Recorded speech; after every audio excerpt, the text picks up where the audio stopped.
Some days you feel like crying. Some days you laugh for no reason. But have you ever asked what are these emotions are? Why do they feel so real, so consuming? And how can something so fragile be so powerful? Breathe. Let me tell you something life-changing today. You're not your emotions. But if you learn to understand and truly ride them, they can become the very fire that burns away the illusions. This is not a motivational talk or a video. This is a transformative truth. Emotions are the juice of life.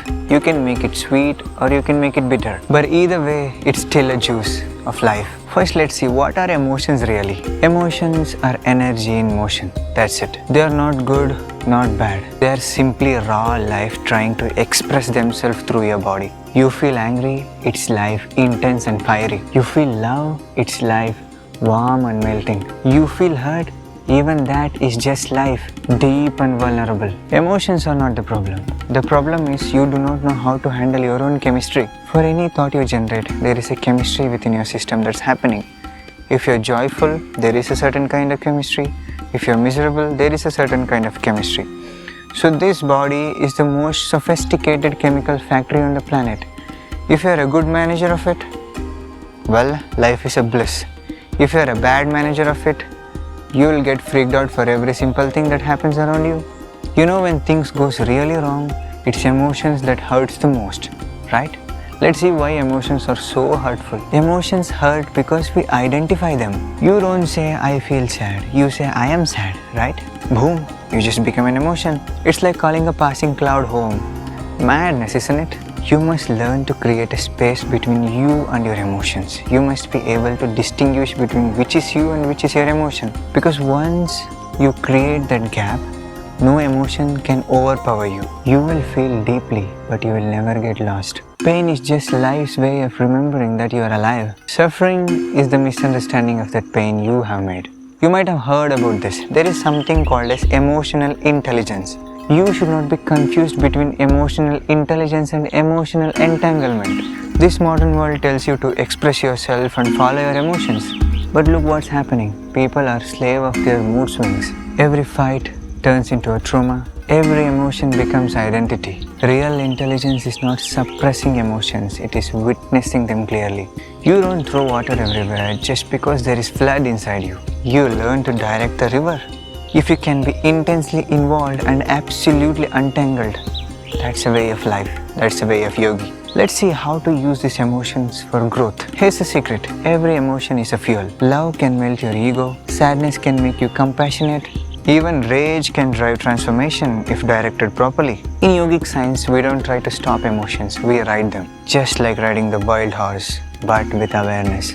Turn your pain into poetry. Turn your heartbreak into devotion. Turn your tears into clarity. Use your emotions as a ladder, not as a nose. And if you can manage yourself to sit still for 15 minutes a day, then you will see emotions will not have much impact on you anymore. Well, this happened once. Private Peter was heartbroken after his girlfriend left. He told his friend that I cried so much that my pillow filed a complaint against me for attempting drowning. But his friend wisely said, why are you crying? You lost someone who didn't love, and she lost someone who truly did. That's the game, isn't it? We cry because we think we lost something outside, but the real treasure is inside. Just say this. The most sweetest and beautiful moments of your life happen through emotions, right? They cannot happen through intellect. Can you keep your focus really on something for 24 hours?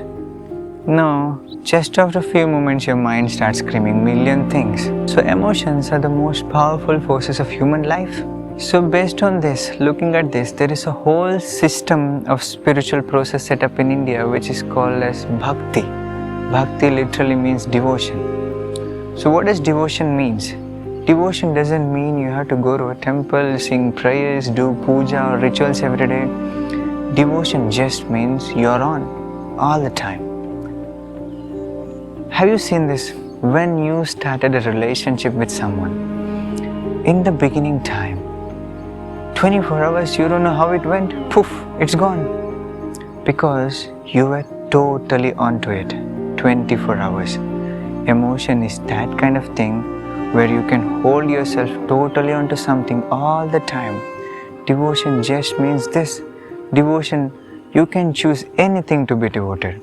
An ant, a tree, a deity, a person, a plant, whatever it is.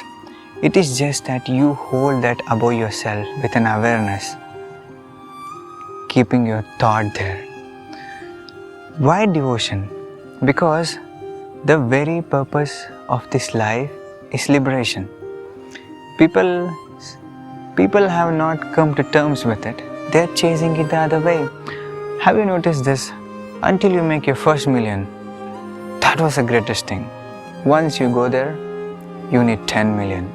Once you make 10 million, you need 100. Once it's 100, you need 1000.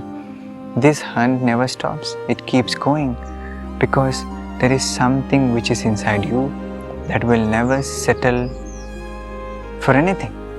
It is looking for its boundless nature. So that we refer as liberation. We'll not go there in detail. We may talk it in another video. Why emotions are considered as the highest and why the whole process of spirituality has been practiced through emotions is, it once happened. There was a man who went close to a mountain. His dream was to climb that mountain. That is a very big mountain. So he went close to the mountain and bowed down before starting his pilgrimage because there was a temple up there which he wanted to visit. There were people sitting in the foothills selling certain things to make their business. So looking at this old man, they said, "Do you know how tall the mountain is? You cannot make it, old man. We ourselves haven't climbed it yet." So the man looked at them and said, "I have already placed my heart there on the top. Anyway, this body will follow." So this is how, if you know consciously how to use your emotions for your growth, then rest everything will follow you, right? Rest everything will arrange itself in that direction. So emotions are beautiful, but in a same way, if you do not know how to handle them, you might have seen this in many people's life. They tend to come back to same kind of life situation. They tend to go through same kind of emotions again and again in their life in a circular way. They do not know how. All of a sudden, it opened up. Every 6 months, 3 months, a year or 12 years, it's happening.